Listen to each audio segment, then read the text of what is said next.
Have you ever caught yourself saying, I'll do it next year? Maybe it's changing jobs. Maybe it's starting that qualification you've been talking about. Maybe it's finally updating your CV, applying for that teaching role, or starting the business you've been dreaming about for years. And then next year comes, and somehow nothing changes. If I'm honest, I think we've all been there. Welcome back to I'm No Rookie, the podcast for experienced beauty spa and wellness professionals who know they've got more to give and are ready to create a career that reflects the experience that they've worked so hard to build. I'm Ayo, and today I want to have a conversation. It's not about taking huge risks. It's not about quitting your job tomorrow. It's not even about making dramatic life changes. I simply want to talk about the cost of waiting, because I think waiting can feel like the safest thing to do. We tell ourselves we're being sensible, we're waiting until work settles down, we're waiting until after Christmas, we're waiting until the children are older, we're waiting until we've got a little bit more money. We're waiting until we feel more confident, but sometimes waiting becomes a habit. Before we know it, another year goes by. What's interesting is the calendar changes, but often the feeling doesn't. The little voice inside that keeps saying, I think I want something different. And it's usually still there. It's just been pushed to the side again. And the reason I want to kind of record this episode is because I don't want you to feel guilty if that's where you are right now. This isn't about making anyone feel bad. Life happens, we get it. Things get busy, unexpected things come along. Sometimes waiting generally is the right decision, but sometimes we're not actually preparing, we're postponing. There's a difference. Preparing means you're moving towards something. You're researching, you're saving, you're asking questions, you're building experiences. Every month, you're a little closer than you were before. Postponing looks very different. It's saying, I think about it after the summer. Then it's, I'll wait until January. Then it's, this year just was so busy. It's just been so busy. Then somehow another 12 months has gone. I know this because I've done exactly the same thing. In fact, there's one story that's always kind of comes back to me whenever I think about waiting. Back in 2011, when I was working as an international trainer for an organic health and well-being company, I completed my level 4 certificate in education and training. At the time, it was exactly what I needed. I already started teaching and training people, and it gave me a much better understanding of education. It helped me grow in confidence, and I continued teaching for years after that. But somewhere around 2019, I kept on having the same thought. I should go for my level 5. Nobody was asking me to do it. There wasn't an employer saying I had to. There wasn't a rule saying I couldn't continue without it. I just knew. I knew there was another level of learning waiting for me. I knew my experience had taken me a long way, but I also knew experience and qualifications aren't the same thing. Experience teaches you through doing. Qualifications often help you understand why you're doing what you're doing. And I wanted that. So I'll say out loud, I really need to do my level 5. Then I get busy again. Months would pass. I'll say it again. I probably should do it next year. Does that sound familiar? Because before I knew it, years had passed and I was still saying exactly the same thing. Then in August 2024, about 2 years ago, something happened that completely changed everything. I saw an announcement that the education and training qualifications were changing from the 1st of September. The content itself wasn't changing, but some of the requirements were. For example, the level 5 was increasing from 100 practice hours to 120.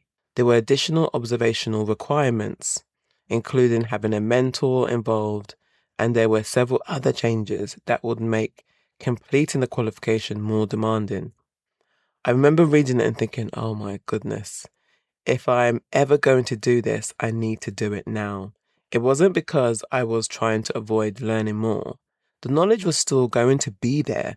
I just realized I'd been given a deadline that I hadn't had before. I spent years telling myself I'll do it one day. Now one day had an expiry date. Within days, I enrolled. I think it was around the 24th of August, just a week before the new curriculum came into place. And because I enrolled before the deadline, I completed the qualification under the previous requirements. So here's the interesting part. The biggest benefit wasn't avoiding the new requirements. The biggest benefit was finally doing the thing I've been talking about for years. I therefore completed the qualification in July 2025. By then, I had already been teaching for around 15 years. Some people might think, well, surely after 15 years, there wasn't much for you left to learn, right? Honestly, I learned so much. There were moments where I thought, I wish I'd known this years ago. Not because I've been doing things badly, but because the qualification helped me to connect so many pieces together. It made me think differently about teaching. It helped me understand why certain approaches worked. It challenged me to reflect on things I'd been doing automatically for years. It improved the way I communicated with learners. It improved the resources we use inside Developing Educators Academy. It made me look critically at our processes, our assessments, the support we give our students, and even the way I explain things. It also gave me greater confidence professionally. When people look at my LinkedIn profile or my CV now, they don't just see years of experience. They also see that I've continued investing in my own professional development, and that matters. Not because letters after your name make you a better educator. They don't. But they do tell people that you care enough to keep learning yourself. And I think that's an important message, especially if you're someone who wants to teach other people. Because how can we encourage our learners to keep developing if we stop developing ourselves? Now, am I saying I regret waiting? No. I don't like looking back with regrets, but I do sometimes wonder what would have happened if I enrolled in 2020 instead of 2024. How many ideas would I have implemented earlier? How much sooner would Developing Educators Academy have benefited? How many conversations would I have approached differently? How much confidence would I have gained sooner? I'll never know. And that's okay. But it does remind me that waiting isn't neutral. So we often think that by waiting, we're staying exactly where we are. The reality is, while we're standing still, opportunities are still moving. The person who completed the qualification gets considered for the promotion. The person who finally started sharing their knowledge online builds an audience. Life keeps moving, whether we're moving with it or not. Now, before you think I'm telling you to make some huge life-changing decisions today, that's not what I'm saying at all. In fact, I think one of the biggest mistakes we make is believing that change has to be dramatic. It doesn't. Sometimes the biggest challenges start with the smallest decisions. It could be requesting a brochure, booking a call, researching a qualification, updating your LinkedIn profile, sending one application, buying a notebook you'd been meaning to use for planning your next chapter. Tiny actions don't always produce tiny results. Sometimes they're the very thing that changes the direction of the next few years. One thing that I've realized over the years is that confidence rarely comes first. We often think we'll feel confident and then we'll take action. But for most of us, it's actually the other way around. We take action first, the confidence catches up. If I had waited until I felt completely ready to start my level 5, I honestly don't know when I would have started. Probably another year later, or maybe 2. And I wonder how many of us are doing exactly that right now. Waiting to feel ready, waiting to feel qualified, waiting until we know everything. The problem is, there's always another reason to wait. There'll always be another busy season, another unexpected bill, another family commitment, another project at work. Life doesn't suddenly become perfectly quiet. So sometimes we have to stop asking, when will life come down? And instead ask, What's one thing I could do even whilst life is busy? That question changed a lot for me because one small step doesn't feel overwhelming. One small step feels possible. And that's often all we need. Now, I also want to kind of say something that I think is really important. Preparing for change is not the same as postponing it. Preparing has purpose. You're gathering information. You're speaking to people who've already done what you want to do. You're learning new skills. You're putting money aside. You're creating a realistic plan. You're moving forward even if nobody else can see it yet. Postponing is different. Postponing usually sounds like this. I think about it after Christmas. I'll wait until next summer, maybe next year. But if you've been saying maybe next year for the last 3 or 4 years, perhaps it's time to ask yourself a different question. Not am I ready, but what am I actually waiting for? Because sometimes the answer surprises us. Sometimes we're waiting for permission. Sometimes we're waiting for certainty. Sometimes we're just waiting because we're worried what other people will think.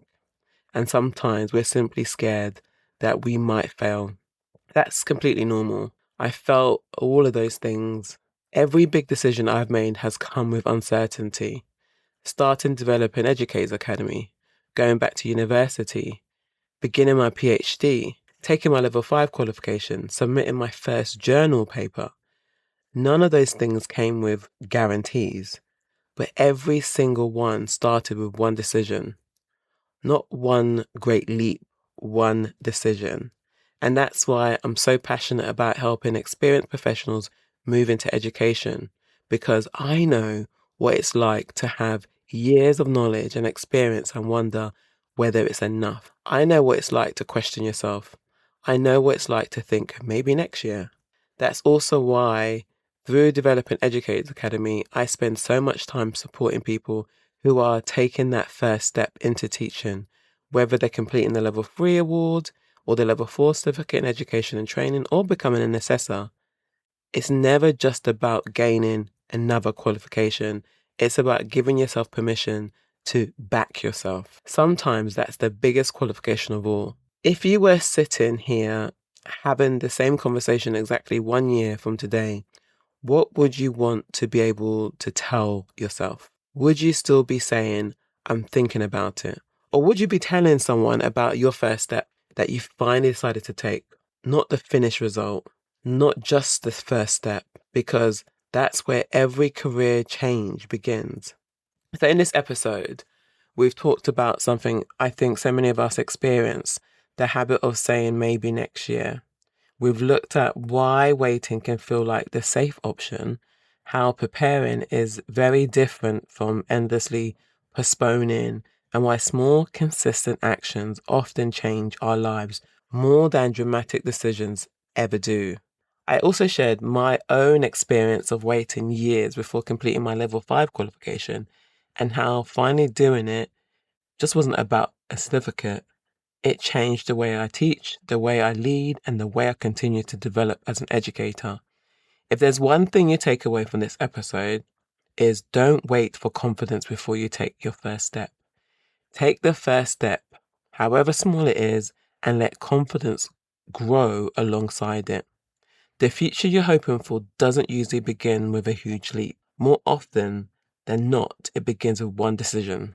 Thank you so much for spending this time with me today. If this episode made you stop and think about something you've been putting off, I'd love for you to share it with someone who might need to hear this episode.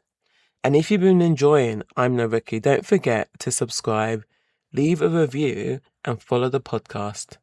It really does help more experienced professionals discover the conversations and realize they're not alone. Until next time, remember, you're not no rookie. It's time to take action.